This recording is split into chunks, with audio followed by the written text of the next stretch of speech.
मैं आपको लेकर आया हूं शामली जिले के नागल गांव में। यहां पर श्याम सिंह रोड यहां बागवानी करते हैं। दरअसल वो फिल्मी बागबान नहीं हैं, वो रियल के बागबान हैं। और परंपरागत तरीके से जहां 40 बाई 40 में आम के 4 पेड़ लगते थे, वो अपनी 30 बाई 30 के एक टुकड़े के अंदर 45 पेड़ लगा देते हैं। इसका मतलब ये है कि 4 पेड़ों की आमदनी, 4 पेड़ों का उत्पादन, और जब यही उतने ही स्पेस में 45 पेड़ों का उत्पादन और 45 पेड़ों की आमदनी होगी, तो ये आमदनी कितना गुना होगी इसका अंदाज़ा मैं नहीं लगा सकता, लेकिन वो हमें ज़रूर बताएंगे और हम उनसे जानेंगे कि ये इनोवेशन उन्होंने किस तरह से किया। दरअसल 30 बाई 30 फीट में 45 पेड़ों की जो समझ है, वो समझ पेड़ों की ऊंचाई, उनकी जड़ों का विकास, उनकी उम्र, इन सब चीज़ों को देख करके की जाती है। और उन्होंने इस चीज़ को समझा कि वो नंबर 1 का पेड़ कौन सा होगा जिसकी जड़ें सबसे ज़्यादा मजबूत हैं, फैली हुई हैं, जिसकी उम्र सबसे ज़्यादा है, जिसकी कैनोपी बहुत ज़्यादा है, जो बहुत बढ़ेगा। फिर दूसरे नंबर का पेड़ कौन सा होगा, तीसरे नंबर का पेड़ कौन सा होगा, चौथे नंबर का पेड़ कौन सा होगा और 5वें नंबर का पेड़ कौन सा होगा। 5वें नंबर के पेड़ तक आते आते वो कितने पेड़ 30 बाई 30 के अंदर लगा लेते हैं, ये हम समझने की कोशिश करेंगे। इस बाग को देख करके आपको अंदाजा नहीं आएगा, लेकिन मैं अभय को अपने साथ जोड़ रहा हूं और उनसे एक ड्राइंग के जरिए मैं समझने की कोशिश करूंगा कि ये होता कैसे है। ये जो आर्ट है, ये आर्ट आपने कहां से सीखी है? ये पिताजी ने स्टार्टिंग की थी और बस अभी इसमें हम और चीज़ें ऐड ऑन करते जा रहे हैं। कुछ नए नए एक्सपेरिमेंट्स, नए नए पौधे इसमें और लगाए जा रहे हैं।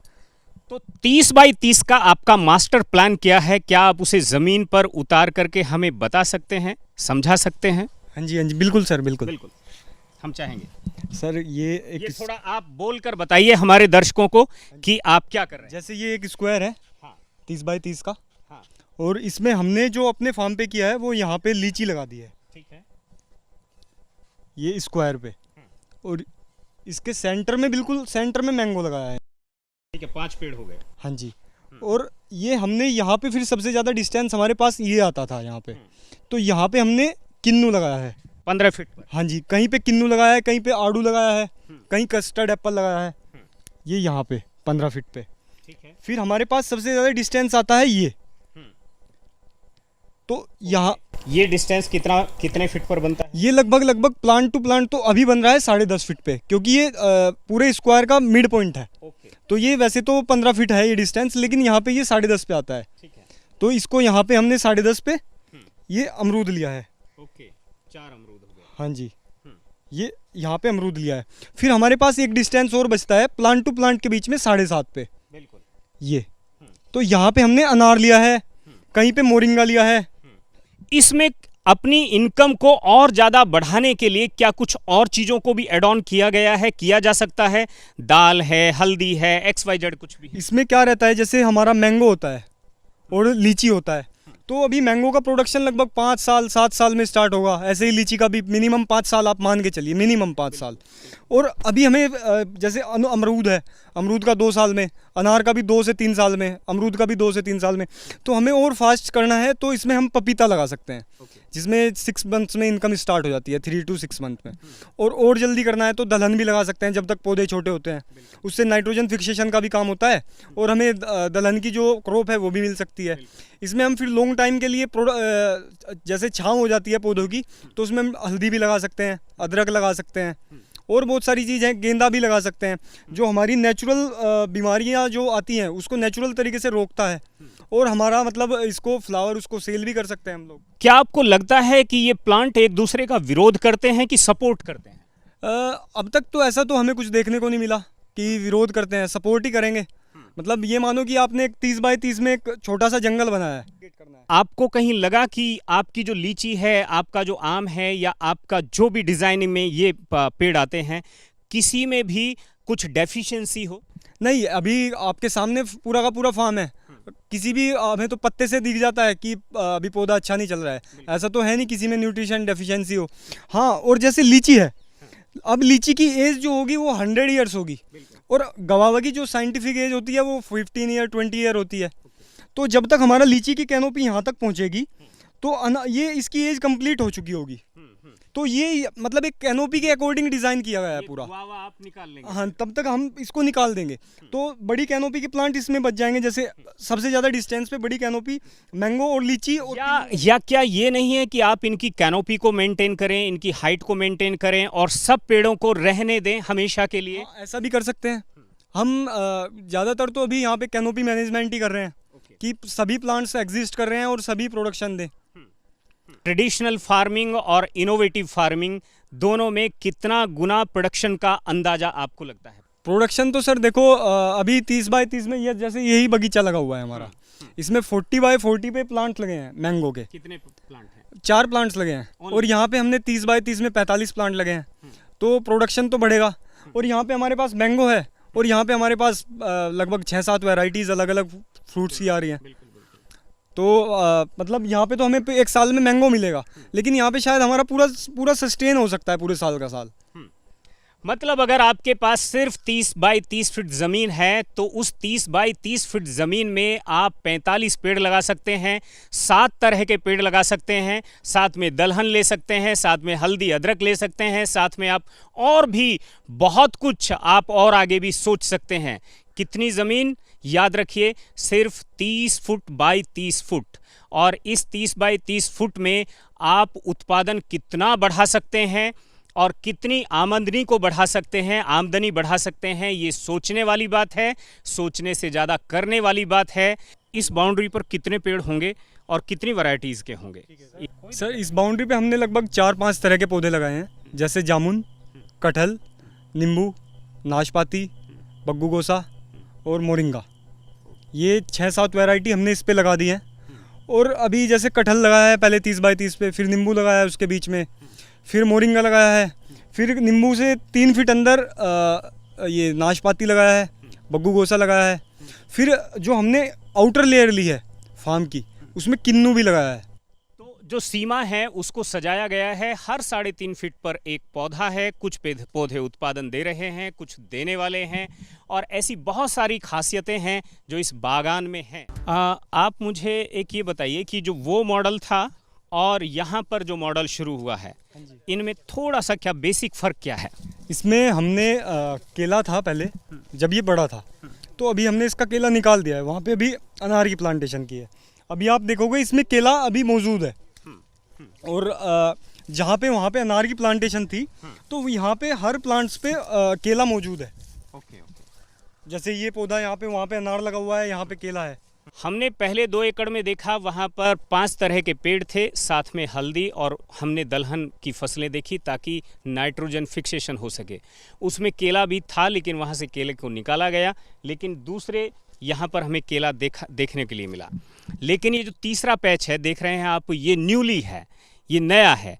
इस नए में उनका कहना यह है कि इसमें 10 फसलें हैं करीब करीब और इसे अपग्रेड किया गया है। अब है हमें बताएंगे कि बाकी 3 इसमें क्या क्या ऐड किया गया है। इसमें सर जैसे हमने वहाँ पे 30 बाई 30 के सेंटर में अमरूद लगा रखा था, तो यहाँ पे वो हमने बिल्कुल पूरे तरीके से हटा के वहाँ पे आम ले लिया है। और वहाँ पे अमरूद हमने बहुत ज़्यादा लगा दिया था लीची के साथ। यहाँ पे मतलब और फ्रूट्स को ऐड ऑन किया है, जैसे चीकू ऐड ऑन किया है यहाँ पे, और हमने यहाँ पे एक आड़ू लगाया है और अभी यहाँ पे अंजीर की तैयारी चल रही है। और ये पपीता, केला और ये सब चीज़ें तो लगा ही रहे हैं। टर्मरिक लगाया हुआ है, उड़द लगाया हुआ है, यहाँ पे एक अरहर ऐड किया है साथ में। और अभी जो इससे अगला पैच है उसमें और भी चीज़ें जो हमने पीछे मतलब पुराना सीखते चले गए और नया ऐड करते चले गए। बिल्कुल, पुराना से सीखते चले गए और नया निर्माण करते चले गए। ये चौथा जो लास्ट पैच है उसको हम देखेंगे उसमें क्या क्या ऐड किया है। और अब हम आए हैं यहाँ पर जो एक तरह से ये फाइनल लेआउट है। यहाँ पर ज़मीन को सजाया गया है, यहाँ पर किस तरह से उन्होंने अपनी कल्पनाओं को और ज़्यादा अच्छे से आगे बढ़ाया है। अभय के फादर मेरे साथ हैं और अभय जो है उसी लेगेसी को आगे बढ़ा रहे हैं। हाँ, श्याम सिंह जी हैं जिन्होंने इस सारी की सारी कल्पना को धीरे धीरे इस्टेब्लिश करना शुरू किया था और उनके बेटे ने डीयू की अपनी स्टडी पूरी करने के बाद इस सारे काम को आगे बढ़ाया। श्याम सिंह जी, ये जो आपका वर्जन है, ये जो अभी इसमें कुछ चीज़ें कंप्लीट भी होनी है, इसमें आप क्या क्या चीज़ें रखेंगे, क्या किस तरह का इसमें? असल में ये हमारा जो लास्ट वाला जो आप देख रहे हैं ये फील्ड, ये अभी हमारा अंडर प्रोसेस है। हालांकि इसमें अभी भी 8-9 तरह की चीज़ें हैं।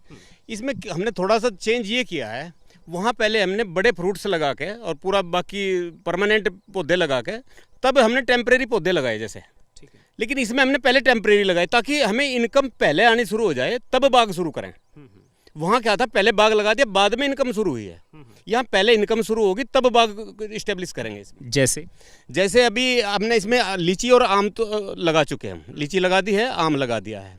उसके बाद इसमें हमने पपीता लगा दिया, इसमें केला लगा दिया, इसमें हमने ग्लैडियलस लगा रखी है, इसमें हमने गेंदा लगा रखा है, इसी में हमने उड़द लगा रखी है और बाकी चीज़ें अभी गड्ढे खुदे पड़े हैं इसमें, आप देख रहे होंगे इसमें बहुत सारे गड्ढे अभी खुदे हुए हैं, वो अंडर प्रोसेस है। अभी कुछ पौधे अभी आए हैं, आपने देखे हैं पौधे भी, तो वो पौधे अभी इसमें प्लांट किए जाएंगे अलग अलग तरह के। मतलब आप ये कह रहे हैं कि खेती में जो है कल्पना जो है समय के साथ साथ साकार। जी जी, वो होती है और धीरे धीरे चेंज होती रहती है, और जो माइंड में हम जो पीछे गलतियाँ की उनको सुधार करते हुए जा रहे हैं धीरे धीरे, कुछ गलतियाँ भी थोड़ी बहुत होती हैं। श्याम सिंह जी, ये जो आपने जिस तरह से ये अपनी ज़मीन का जो श्रृंगार किया है, लोग यहाँ पर आते हैं, देखते हैं, आपसे भी मिलते हैं और आपको अपने एडवाइज़र के तौर पर भी कई बार लोग चाहते हैं। इस देश में कितने ऐसे ज़मीन होगी, लैंड होल्डर होंगे, किसान होंगे जिनकी ज़मीन को आपने अपने सपनों के अनुसार सजाया है? कर तो लिया बहुत सारे लोगों ने, देख के बहुत सारे लोगों ने। हमारी क्या अंदाजा? लगभग 20-25 लोगों ने, मतलब 20-25 तरह के इस तरह के मॉडल्स खड़े हो चुके, लेकिन उनमें से 10-11 कहूँगा मैं ऐसे हैं जिनमें हमने वहाँ पहुँच के भी जाके मतलब उनको एडवाइस दे के खड़े होके काम कराया है, खुद से साथ में खड़े होकर। कोई ऐसा मॉडल जो आपने बहुत डेडिकेशन के साथ किया हो, जिसको हम आपके साथ और कभी देखने के लिए चलें? बिल्कुल, आपको हम दिखाना भी चाहेंगे। एक मॉडल सबसे जो हमारा सबसे प्यारा, सबसे अच्छा सुंदर मॉडल बना है, और उनको समझाने में हमें साल भर लगा था। ये कहाँ है? ये गढ़मुक्तेश्वर में उनका फार्म है, और उनको ये चीज़ समझाने में हमें साल भर लगा था, और उन्हें ये बात प्रधानमंत्री जी को समझाने में 2 साल लगे थे। हाँ जी, इस प्राकृतिक खेती को समझाने में भी उनको वहाँ समय लगा था, और तो उसके बाद ही प्रधानमंत्री जी भी इस पे पूरा जोर दे रहे हैं, प्राकृतिक खेती पे। सीधे चलते हैं गढ़मुक्तेश्वर, जहाँ पर नीति आयोग के पूर्व उपाध्यक्ष राजीव कुमार का खेत है।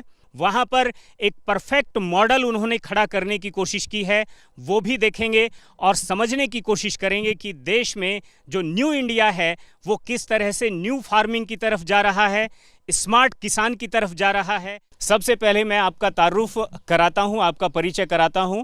नीति आयोग के जो पूर्व उपाध्यक्ष हैं डॉक्टर राजीव कुमार। राष्ट्रीय स्तर पर, पैन इंडिया लेवल पर अगर हम न्यू इंडिया की बात करें और नए भारत का जो किसान है, नौजवान है, अगर हम उसकी बात करें तो वो भी ये जानना चाहेगा कि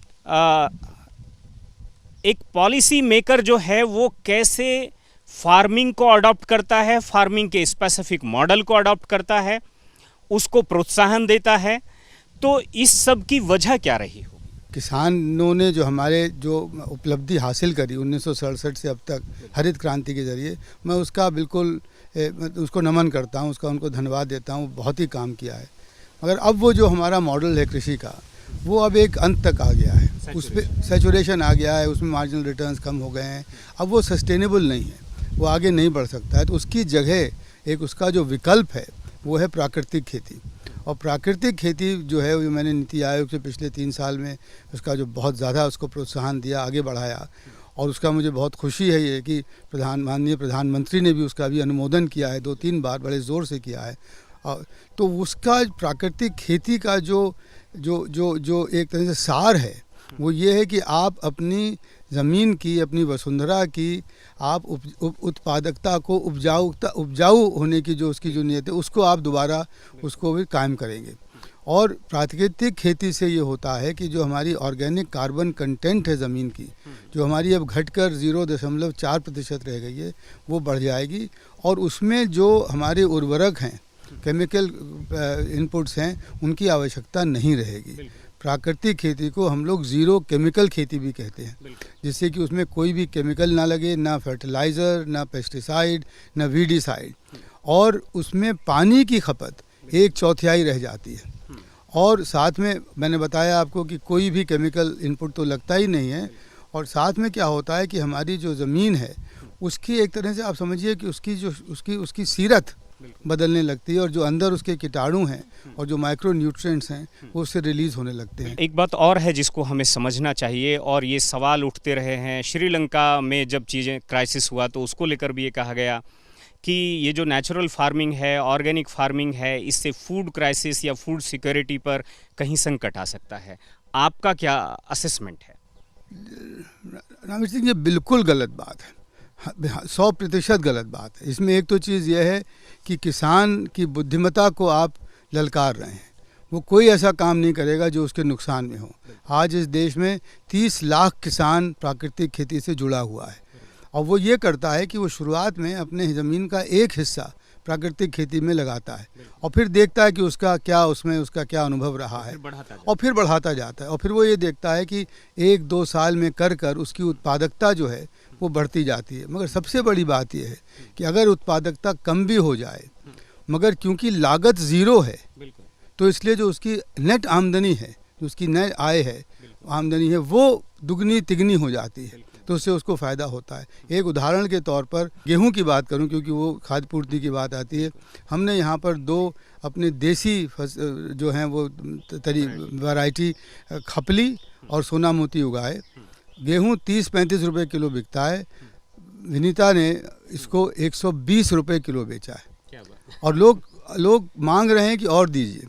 तो अगर ये सारे हमारे किसानों का अगर हो जाए, और आज यूरोप में, अमेरिका में इतनी इसकी मांग है, इतनी ज़बरदस्त मांग है इसकी कि हम इसका निर्यात कर सकते हैं, तो फूड सिक्योरिटी की कोई भी प्रॉब्लम नहीं है। लोग ये भी मानते हैं कि भाई हम इससे अपनी आय जो है उसको कैसे कायम रख सकते हैं, कैसे उसे बढ़ा सकते हैं। जो सरकार का भी एक संकल्प था कि उसको 2 गुना करना है, क्या आपको लगता है इसमें कुछ 2 गुना 3 गुना या समथिंग कुछ हो सकता है? बिल्कुल हो सकता है और हो रहा है। जो 30 लाख लोग किसान लगे हुए हैं उनका हो रहा है, तभी कर रहे हैं क्योंकि जैसा मैं दोहरा रहा हूँ कि इसमें जो लागत है, जो इनपुट्स की लागत है वो करीब शून्य हो जाती है। एक लागत बढ़ती है वो है लेबर की, तो उससे एम्प्लॉयमेंट जनरेशन होता है। उसके बाद आपको जो अपने आउटपुट का जो दाम मिलते हैं वो दुगने तिगने मिलते हैं। फिर आपका स्वास्थ्य ठीक रहता है, जो उपभोक्ता हैं उनका स्वास्थ्य ठीक रहता है। वो केमिकल इनपुट, सेब में 16 तरह के स्प्रे होते हैं, अब ये 0 हो गए, तो इसलिए वो भी स्वास्थ्य भी ठीक रहता है। तो हमें एक बात का ध्यान रखना चाहिए कि हमें प्राकृतिक खेती को, जो हमारी रासायनिक खेती है, उससे सिर्फ ज़मीन की उत्पादकता से ही तुलना नहीं करना चाहिए। हमें तुलना करना चाहिए कि उसके सारे मिला के फ़ायदे कितने हैं। नीति आयोग के पूर्व उपाध्यक्ष डॉक्टर राजीव कुमार ने जिस तरह से अपने पद पर रहते हुए प्राकृतिक खेती को प्रोत्साहन दिया वो जग जाहिर है, लेकिन ये प्रोत्साहन उन्होंने अपने घर से ही इसकी शुरुआत कर दी थी। यहाँ पर जो प्लांटेशन हुई है, कितने प्लांट हैं इस 10 बीघा में, और किस तरह की फीलिंग है आजकल? क्या बच्चों की तरह लगते हैं? क्या है? पौधे तो हमेशा बच्चों की तरह होते हैं और जब तक आप उनको देखेंगे नहीं बड़ा होते वो, तो तब तक उनको उतना चैन नहीं मिलता है। बच्चे बड़े हो रहे हैं बड़े बच्चे और खूब अच्छी तरीके से बड़े हो रहे हैं, और जिसके लिए मुझे श्याम सिंह का बहुत आभारी हूँ, क्योंकि इन्होंने मुझको इससे इंट्रोड्यूस कराया है। शुरू में जब हमने प्राकृतिक खेती शुरू की तो हम ये गेहूँ, धान, सरसों वगैरह के लिए करते, तो उन्होंने हमसे एक बार अलग से कहा आप उस चक्कर में मत पड़िए, बागवानी में आइए और ऑर्चर्ड लगाइए, तो उसमें बहुत फ़ायदा होगा और आपको आनंद भी बहुत आएगा। तो तब से हम लोग ने फिर इनसे ये 3 साल, ये तीसरा साल अब शुरू हुआ है, तब से हमने ये शुरू किया। शुरू में तो इतने सारे पेड़, इतनी छोटी जगह, क्योंकि अब आप इस 2 एकड़ की ज़मीन के प्लॉट में हमारे पास कम से कम 3000 पेड़ हैं और 5-6 वैरायटी हैं फलों की, और किनारे किनारे फिर हमने आंवला और केला और बांस, अलग अलग तरीके के पेड़ भी लगाए हुए हैं। तो खूब सारे अलग अलग तरीके के पेड़ हैं और यही नहीं समझ में आता था होगा कैसे, तो इतने पास कैसे होंगे, और हो गया। और अब देखने में बहुत सुंदर लग रहा है, क्योंकि जब छोटे छोटे पेड़ों में फल आ रहे हैं और अच्छे हैं फल, स्वादिष्ट है। क्योंकि सबसे बड़ी बात प्राकृतिक खेती की ये है कि आपके उत्पादन 2-3 साल बाद आता है अच्छी तरीके से, लेकिन खूब भर के आता है, और जैसे प्रकृति फूट कर देती है, और वो तभी देती है जब उसको इस तरह आश्वासन हो जाता है कि आप इसमें कोई केमिकल नहीं मिलाएंगे। आपको जानकर ये आश्चर्य होगा कि गाय और जो जान पक्षी हैं वो भी हमारे खेत के ज़्यादा खाते हैं, ना कि जो पागल के खेत। उन्होंने कहा कि यहाँ पर पक्षी जो हैं या फिर नीलगाय हैं वो भी उनके खेत के फल, उनके खेत का बाजरा, उनके खेत की घास खाने के लिए आते हैं। शायद पशु और पक्षी भी समझते हैं कि क्या हेल्दी है और क्या अनहेल्दी है। ये बात हम मनुष्यों को भी समझना ज़रूरी है, और जब हम ये बात समझ लेंगे तो जाहिर तौर पर जो ये प्राकृतिक खेती है, इस खेती का जो आंदोलन है, जो इनिशिएटिव है, जो इसके प्रॉफिट हैं, ये सब बढ़ेंगे, और जब ये बढ़ेंगे तो भारत बढ़ेगा। 2 एकड़ खेत और 2500 पेड़, इसका मतलब आप समझते हैं करीब 1250 पेड़ 1 एकड़ में। बिल्कुल। और ये पेड़ पूरी तरह से प्राकृतिक रूप से तैयार किए गए। इस पर जो फल हैं वो पूरी तरह से स्वादिष्ट हैं। आमतौर पर अगर हम ट्रेडिशनली पेड़ों की बात करें कि कितने पेड़ लगाए जा सकते हैं, तो श्याम सिंह जी ने वो दौर भी देखा है, और श्याम सिंह जी का ये इनोवेशन भी है। ट्रेडिशनली कितने पेड़ लगाए जाते हैं? 1 एकड़ में लगते हैं लगभग 35 से 40 पेड़, बस 35 से 40 पेड़ लगते हैं। और यहाँ तो आपको पता ही है, वो हमारा 30 बाई 30 में 45 पौधे लगते हैं। 35 से 40 पेड़ 1 एकड़ में लगते हैं आमतौर पर, जो ट्रेडिशनल विधि रही है हमारी। हमारे बड़े लोग थे, उनके पास ज़्यादा ज़मीनें थीं और उन्होंने पेड़ों को खूब स्पेस दिया। लेकिन यहाँ पर सघन बागवानी 1 एकड़ में 1250 पेड़ जब खड़े होंगे तो जाहिर तौर पर उनका उत्पादन कुछ 10-20 गुना 30 गुना कुछ बढ़ेगा। बिल्कुल बढ़ेगा, बिल्कुल बढ़ेगा। अभी जैसे जैसे ये जवान होंगे तो इनका उत्पादन भी उतना ही ज़्यादा बढ़ता चले जाएगा। और जब तक ये जवान होंगे तो तब तक नीचे हमारी हल्दी, अदरक और दलहन, ये फसलें और तिलहन, ये हम लेते रहेंगे साथ साथ में। ये तो आप जो आंकड़ा बता रहे हैं 2 से 2,500 का, ये तो पौधों का है। बड़े जो यानी प्लांट्स जिनके ऊपर फल आएगा, फ्रूट, हाँ। बाकी तो छोटे पौधे भी होंगे जो जड़ के नीचे, ज़मीन के नीचे भी उगा हमें फसल देंगे। बाकी तो वो भी होंगे इसमें साथ साथ, वो भी हम फसल लेते रहते हैं। ये जो यहाँ पर गुरुकुल पूठ में आपने ये जो सारा का सारा इस्टेब्लिशमेंट किया है, इसको किस तरह से इसकी डिज़ाइनिंग की जाती है, किस तरह से 1200-1250 पेड़ किस तरह से आ जाते हैं, उसका कोई लेआउट तो पहले बनाना पड़ता है? हाँ जी, इसका पूरा लेआउट हम बनाते हैं। पहले पेपर पे बनाते हैं, पहले पेपर पे बनाते हैं, फिर खेत को हम बिल्कुल प्लेन करवाते हैं। प्लेन करवाने के बाद इसका हम पूरा अलाइनमेंट करते हैं। जो हमने पेपर पे है हमारा, वो हम बिल्कुल ज़मीन पे उतारते हैं। उसके बाद गड्ढे खोदते हैं। इस खेत में तो हमें 2-2 बार अलाइनमेंट करना पड़ा। एक बार इधर से करते चले गए तो उधर जाके लाइनें हमारी थोड़ी डिस्टर्ब होगी, फिर से हमने सारा ख़त्म करके फिर दोबारा से उस तरफ से लेके आए, तब जाके आपको ये इतना अच्छा डिज़ाइन इसका दिखाई दे रहा है। नहीं तो थोड़ा सा भद्दा लगता अगर उधर पहले वाला रखते तो। फिर हमने दोबारा से किया था इसको। तो ये अलाइनमेंट करने के बाद फिर हम गड्ढे खुदवाते हैं, उसमें हम नीमास्त्र जो बनाते हैं वो भी डालते हैं, और जीवामृत डाल के और बीजामृत, वो हम इसको फिर पौधों को उसमें करके और तब हम इसमें लगाते हैं, लगवाए हैं। और उसका रिजल्ट आपके सामने है। अभी तो 2 साल का ही बगीचा है और ये मेरे 5 साल के बगीचे का मुकाबला कर रहा है। श्याम सिंह जी ने किस तरह से यहाँ इस खेत पर मेहनत की है। 2 एकड़ ज़मीन और यहाँ पर 2500 फलदार पेड़, करीब 6, 7, 8 किस्म के फलदार पेड़, और ये बहुत असंभव होता है। उन्होंने ये भी बताया कि हमारे बड़े अपनी 1 एकड़ ज़मीन पर करीब 40 पेड़ लगा रहे थे और हम 1250 पेड़ों तक ले गए। इसका अंदाज़ा आप लगाइए कि कितना गुना उत्पादन इस ऑर्चिड से, इस बाग से निकल करके आएगा। और आय को बढ़ाने का तरीका भी ये है और समृद्धि को बढ़ाने का फार्मूला भी यही है।